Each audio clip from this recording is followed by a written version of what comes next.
ये जो मेरा इश्क देखिए सुन अस्सलाम वालेकुम व्यूअर्स, मैं आज आपको बताऊंगी ड्रामा सीरियल सुन मेरे दिल की आने वाली एपिसोड के बारे में। इस एपिसोड में क्या होगा। वो दूसरों की मजबूरी खरीदता है, दिल बहलाने वाला आदमी नहीं है। अब ये जो अमार है ये हमशा से कहता है कि उसने बिलाल अब्दुल्ला को ज्वाइन कर लिया है, लेकिन वो मेरे साथ सीधे मुंह बात भी नहीं करती। तो हमशा कहती है कि मोहब्बत उससे होती है जिसको आपकी ज़रूरत नहीं होती। मोहब्बत अक्सर उसी से होती है जिसको आपकी जरूरत नहीं होती। प्यार तो मैं करता हूँ उससे, वो तो साफ कहती है मैं नहीं करती। अब हमारी ये भी कह रहा है कि वो कहती है कि मैं तुमसे मोहब्बत नहीं करती, और पहले दिन से उसने यही कहा था जब इसने प्रपोज़ किया था।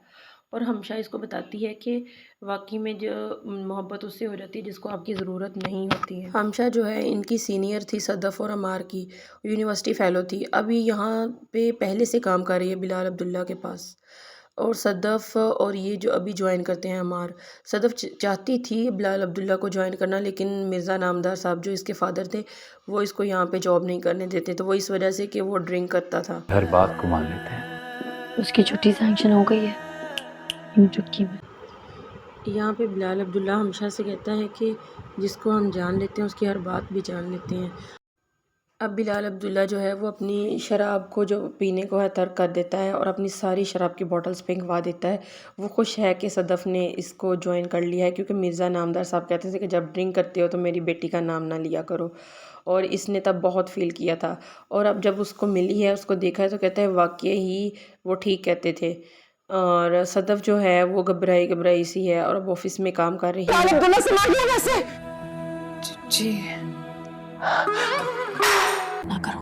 जब उसकी मदर को पता चलता है कि इसने पैसे बिलाल अब्दुल्ला से मांग लिए हैं, तो वो करोड़ तो मैं उसकी नजरें चुरा लेने पे दे सकता था। अब बिलाल अब्दुल्ला कह रहा है कि 8 करोड़ तो मैं उसकी नज़रें झुकाने पे भी दे सकता था, नज़र चुराने पे। वो जितनी देर इसके पास बैठी रही है ऑफिस में, उसने नज़र उठा के इसको देखा तक नहीं है। और हमशा जो है वो बिलाल अब्दुल्ला को जानती है, इसने काफ़ी टाइम स्पेंड किया है उसके साथ। और ऑफिस की तरफ से फूल देना उसको, आज उसका पहला दिन है। मैं नहीं मानती कि अचानक बिलाल अब्दुल्ला से कोई अफेयर चल पड़ेगा उसका। अरे मिली कहाँ है वो, मिलकर गई है आज।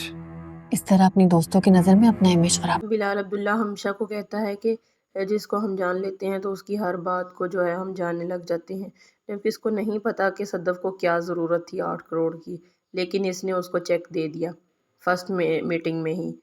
अब हमशा जो है इस बात पे बहुत हैरान है कि एकदम से पहली मीटिंग में उसने सदफ़ को 8 करोड़ का चेक पकड़ा दिया और उसकी छुट्टी भी सैंक्शन करवा दी। छुट्टी उसने अपने भाई के ट्रीटमेंट करवाने के लिए ली है जो अमेरिका जाके होगा। और अब उसकी मदर जो हैं वो भी बहुत परेशान है अपने बेटे की बीमारी को लेकर। लेकिन जब सदफ़ उनको बताती है कि उसने 8 करोड़ लिए हैं बिलाल अब्दुल्ला से, तो वो बहुत ज़्यादा जो है हर्ट होती हैं। वो कहती हैं कि तुम्हारे बाप ने सारी ज़िंदगी खुददारी से ज़िंदगी गुजारी है। और हमशा जो है वो अमार को समझाने में लगी हुई है कि तुम जो है वो सदफ़ का पीछा जो है छोड़ दो। सदफ़ घर आती है और आके अपनी मदर को बताती है कि बिलाल अब्दुल्ला से उसने 8 करोड़ का चेक लिया है। अब उसकी मदर कहती हैं कि क्या हुआ कि तुमने ले लिया, और वो कहती हैं कि तुमने अपने बाप की, नामदार साहब की इज़्ज़त को ठेस पहुंचाई है। वो बहुत खुददार इंसान थे, उन्होंने कभी 1 रुपया भी नहीं मांगा था बिलाल अब्दुल्ला से, और तुम 8 करोड़ उठा के ले आई हो। तो सदफ़ कहती है कि मेरे पास और कोई रास्ता नहीं था अपने भाई की ज़िंदगी को बचाने के लिए, और मुझे ये सब करना पड़ा।